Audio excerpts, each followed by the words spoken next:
अध्याय 186 जेना से मिलना। रैंक पदानुक्रम। अब तो मुझे जेना से मिले काफी समय हो गया है। मुझे उससे मिलने जाना चाहिए। अब समय आ गया है कि मैं उस संगठन के मामलों पर कुछ ध्यान दूं, जिसमें मैं बहुत पहले शामिल हुआ था। जब वह अपनी अगली कार्रवाई पर विचार करने लगा तो उसकी आंखें गंभीर हो गईं। पहले वह कोई कदम उठाने में झिझक रहा था, लेकिन अब उसे कार्य करने की अपनी क्षमताओं पर विश्वास महसूस हुआ। उसे अपनी रसातल की ऊर्जा को पुनर्स्थापित करने की आवश्यकता थी, और इसके लिए उसे कबीले से बाहर उद्यम करना होगा।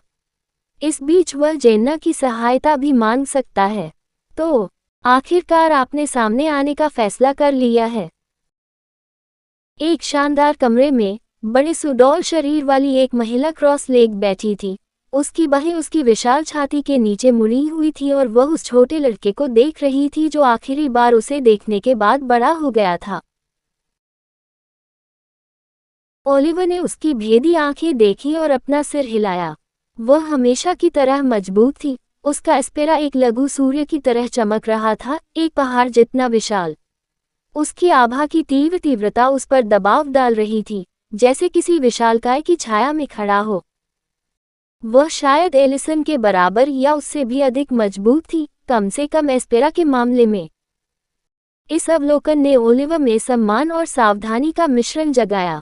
वह हमेशा उत्सुक रहता था कि ऐसा व्यक्ति मिस्टिक पर्च कबीले में क्या कर रहा था और उन्होंने इतने शक्तिशाली बाहरी व्यक्ति को इतने लंबे समय तक अपने साथ कैसे रहने दिया।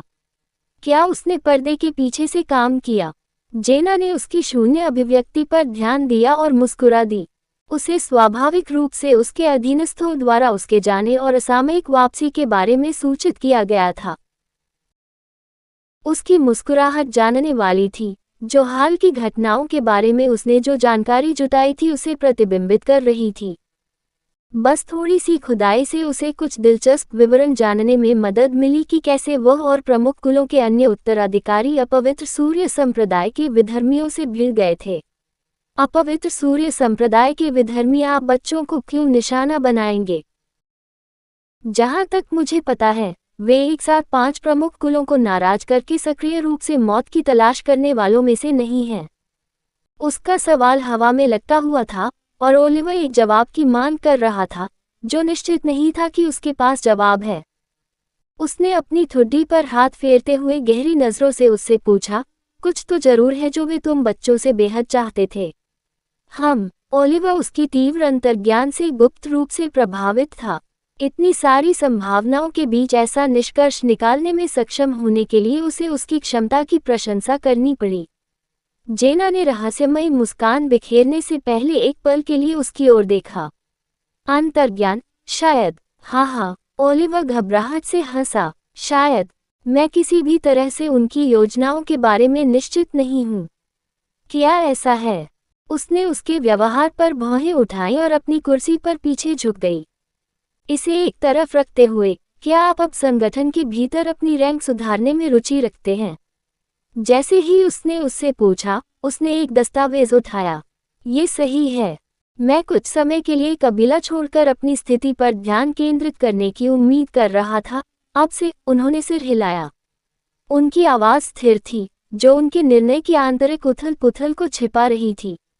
अचानक इतनी दिलचस्पी क्यों? उसने ऊपर देखे बिना पूछा। उसका लहजा आकस्मिक था, लेकिन ओलिवर ने अंतर्निहित जिज्ञासा को भांप लिया। ठीक है, मुझे बस यही लगता है कि कबीले में रहने से फिलहाल मुझे कोई फायदा नहीं होगा। संसाधन आवंटित होने के बावजूद ऐसा लगता है कि यह अभी पर्याप्त नहीं है। क्या आप ऐसा सोचते हैं? आखिरकार, हम 5 प्रमुख कुलों में से एक के बारे में बात कर रहे हैं। आप अपने कबीले रैंक में भी सुधार करने का प्रयास कर सकते हैं। एक उत्तराधिकारी के रूप में आपके पास मौजूद संसाधनों और प्राकृतिक लाभ के साथ, आप निश्चित रूप से मजबूत होंगे किसी भी तरह से। जेना ने दस्तावेजों को एक एक करके पलटते हुए कहा। ठीक है, मुझे अभी इस ओर अधिक झुकाव महसूस हो रहा है, इसलिए मैं इसके साथ आगे बढ़ना चाहता हूँ। ओलिवर ने ज्यादा कुछ नहीं बताया और बस उसे बताया। जेना ने अंततः दस्तावेजों को अपनी मेज पर रख दिया और गंभीरता से उसकी ओर देखा। मुझे कोई आपत्ति नहीं है। आपका वरिष्ठ होने के नाते, मुझे आमतौर पर आपको मिशन लेने के लिए प्रोत्साहित करना चाहिए। हालांकि आपकी परिस्थितियां विशेष हैं और इसीलिए मुझे पहले से उचित स्पष्टीकरण की आवश्यकता है। लेकिन चूंकि आपने अपना मन बना लिया है, मैं जीत जाऊंगा। मैं तुम्हें नहीं रोकूंगा। वह उसे ध्यान से देखते हुए रुकी। उसकी तीखी नज़र ने उसे अपनी सीट पर थोड़ा सा हिलने पर मजबूर कर दिया, जैसे कि वह उसमें छेद कर रही हो। लगता है आप में भी महत्वपूर्ण बदलाव आए हैं। प्रतिभाहीन पैदा होने के बावजूद अचानक इतनी बड़ी मात्रा में एस्पेरा प्राप्त कर लिया। ऐसा लगता है कि आपके पास काफी गहरे रहस्य हैं, उसने कहा। हम सभी के अपने रहस्य हैं, है ना? ओलिवर ने चंचलतापूर्वक उत्तर दिया, जिससे उसकी भौहें तन गईं। वास्तव में हम सब ऐसा करते हैं, उसने आगे की ओर झुकते हुए मोहक मुस्कान के साथ कहा। लेकिन हम सभी में उन रहस्यों को सुरक्षित रखने की ताकत नहीं है। ओलिवर ने उसकी आंखों में देखा, उसके रहस्यमय शब्दों के पीछे के अर्थ को समझने की कोशिश की, लेकिन अफसोस, उसने खुद को बहुत अच्छी तरह से छुपा लिया। वैसे भी, मैं आपको ब्लैक कोडेक्स फेडरेशन की प्रणाली के बारे में जानकारी दूंगा। ब्लैक कोडेक्स फेडरेशन एक विशाल संगठन है, जिसका प्रभाव और शक्ति अपने ही एक प्रमुख कबीले के बराबर है।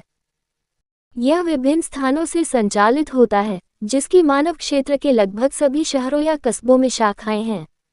इतना ही नहीं, इसका प्रभाव दानव दुनिया में भी फैला हुआ है। संगठन के पास ऐसे संसाधन हैं जिनके लिए ओझा मर सकते हैं, और संसाधनों के साथ संगठन के पास स्वाभाविक रूप से किसी अन्य के विपरीत धन है।